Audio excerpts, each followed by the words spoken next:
Hello students, welcome, and I hope you all are doing well in your studies. Now started with our preceding chapter which is life processes, जिसमें हम लोगों ने पिछले lectures में definitions देख ली थी. तो अब हम आज से स्टार्ट करेंगे कि life processes actually what is life processes activities. तो लाइफ प्रोसेस एक्टिविटीज़ होती क्या हैं, ये चीज़ मैं आपको पिछली लेक्चर में समझा चुकी थी वैसे, बट एक शॉर्ट हम लोग यहाँ पर एक एक्सप्लेनेशन देखते हैं. Life processes are that task which are essential to maintain life and all living processes needs energy. तो जितने भी लाइफ प्रोसेसेस हैं यानी कि लिविंग बीइंग है, उन सबको किस चीज़ की रिक्वायरमेंट होगी? एनर्जी की. तो energy is the basic requirement. Now जो लिविंग बीइंग होंगे वो कौन कौन से फंक्शंस परफॉर्म करेंगे? तो उसमें फंक्शंस वो लोग परफॉर्म करेंगे nutrition, respiration, excretion, control and coordination, growth, movement and reproduction etcetera.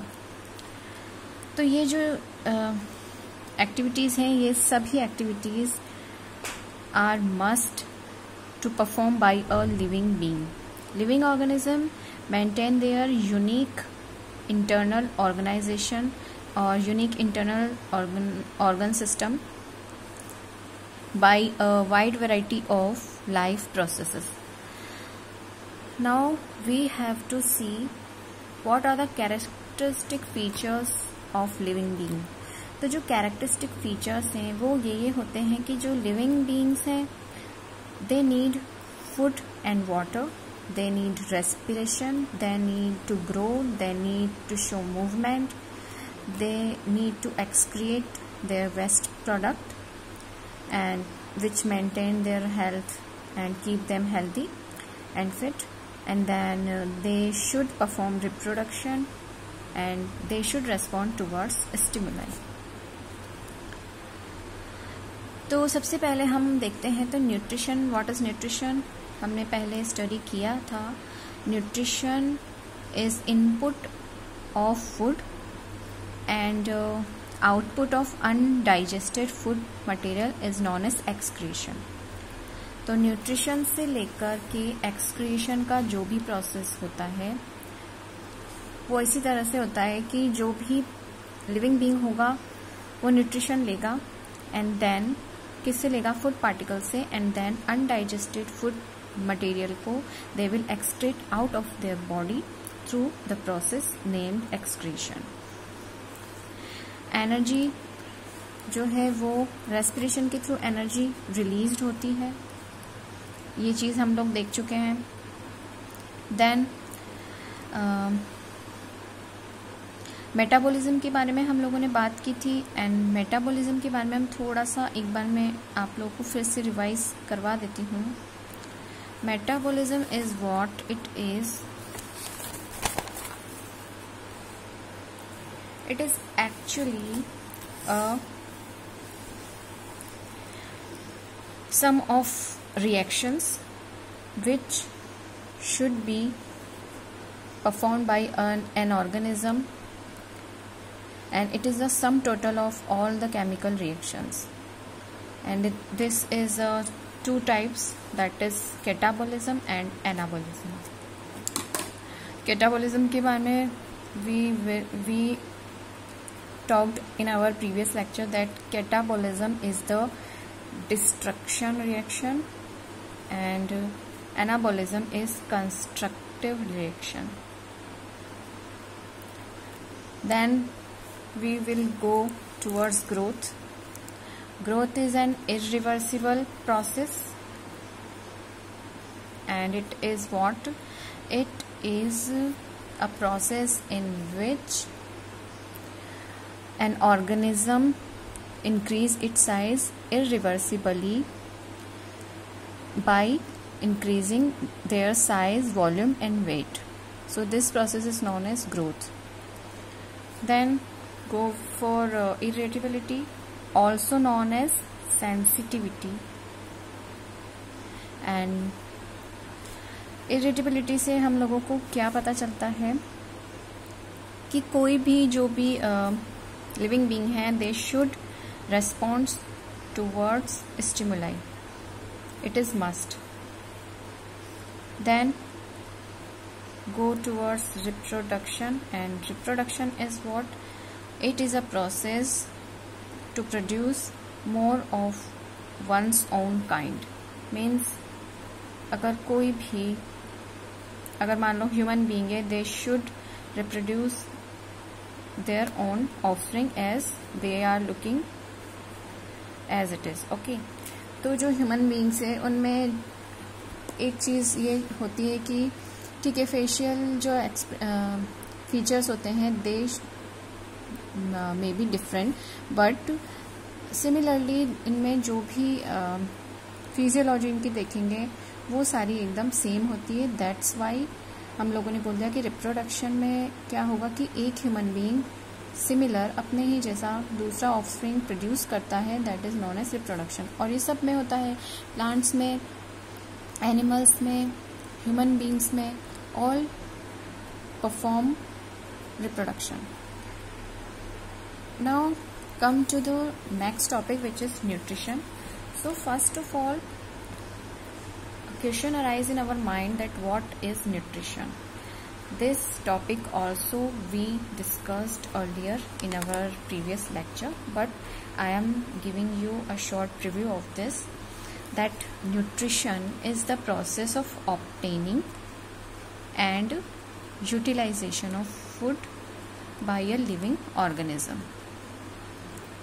And food, what are nutrients?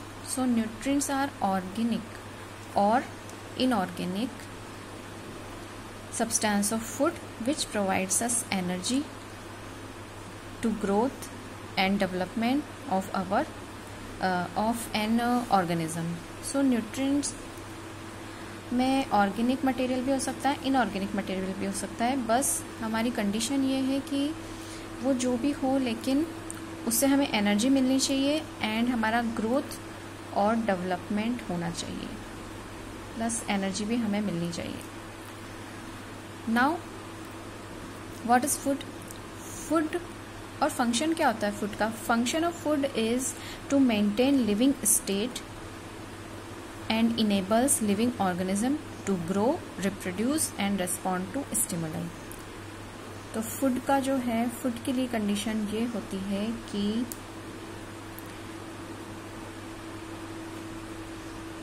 Food should enables organism to grow, to reproduce and to respond towards stimuli. Then come to the next point, which is modes of nutrition. So modes of nutrition are what? There are two modes of nutrition. First one is autotrophic and second one is heterotrophic. सबसे पहले we are talk about autotrophic nutrition. So autotrophic nutrition is what? Autotrophic nutrition is a process in which an organism can make their own food. तो autotrophs वो होते हैं जो organisms, autotrophic की अगर बात करेंगे तो प्रोसेस की बात आएगी, and if we are talking about autotrophs that are organism. तो अगर कोई भी आपसे डेफिनेशन पूछता है, don't get confuse between autotrophic and nutrition and autotrophs. Autotrophs are the organism which perform autotrophic nutrition.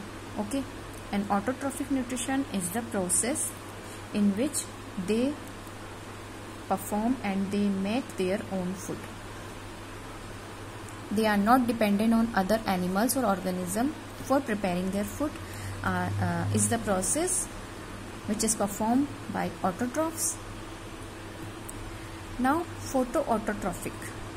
So photoautotrophic nutrition is the process in which autotrophs prepare their food by utilizing sunlight. So autotrophic, photo means light, auto means स्वतः यानी खुद से ही, means self dependent, and trophic nutrition means trophic is a level which is first level in which an organism prepare their own food. Then we are talking about plants. If we are talking about plants, तो plants क्या करते हैं? They convert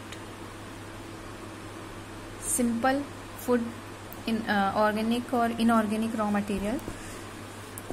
They convert simple organic raw material into complex one and produce glucose from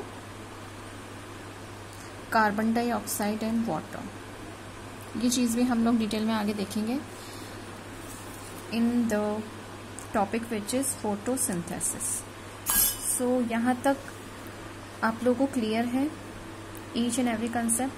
if you have any queries, any doubt and any question, you can ask me in our comment section, and you can ask frankly about any of the topic which I am giving you about the lecture. जो भी मैंने दिया है आप लोगों को, जिस चीज़ के बारे में मैं समझा चुकी हूँ, you can ask me.